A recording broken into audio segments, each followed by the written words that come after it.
Astro Media creates science and math content specifically for those in minority and underserved communities. The goal being to grow representation in STEM fields, which research shows there's actually a lack of diversity there. Now, the Williams School here in Ghent, just down the street from me, they're one of the recent partners of this company, Ad Astra, founded by a doctor just across the water in Newport News. Take a look. We talked to Dr. Jose Mouri for the end of Hispanic Heritage Month last week.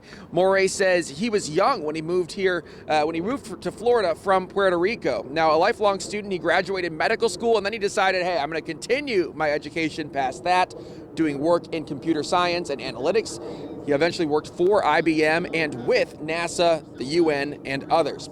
Now, Dr. Mouri, he lives in Newport News, as I mentioned. He says during his career, he noticed a lack of diversity in the STEM careers, so that's science, math, engineering, and technology, STEAM when you add art to it. He founded Ad Astra Media 2 years ago to help change things.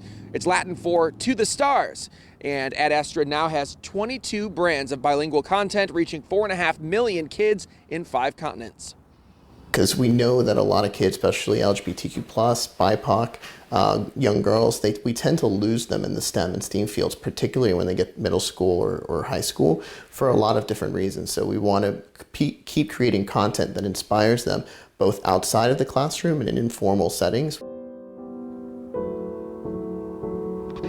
Now, Mouri says Ad Astra's work with the Williams School centered on the Chopin in Space Children's Initiative project. That's an effort to get kids interested in science and art through a movie showing composer Chopin's music played in space. So a pretty cool thing. Now, coming up on WGNT, we're actually going to hear from a teacher who worked with Ad Astra Media, a Williams School teacher, about that experience and what she's noticed in her kids since then. It's pretty cool stuff. So we'll have that for you when you make that switch to WGNT. For now, though, we're live in Norfolk. I'm Anthony Sabella, News 3.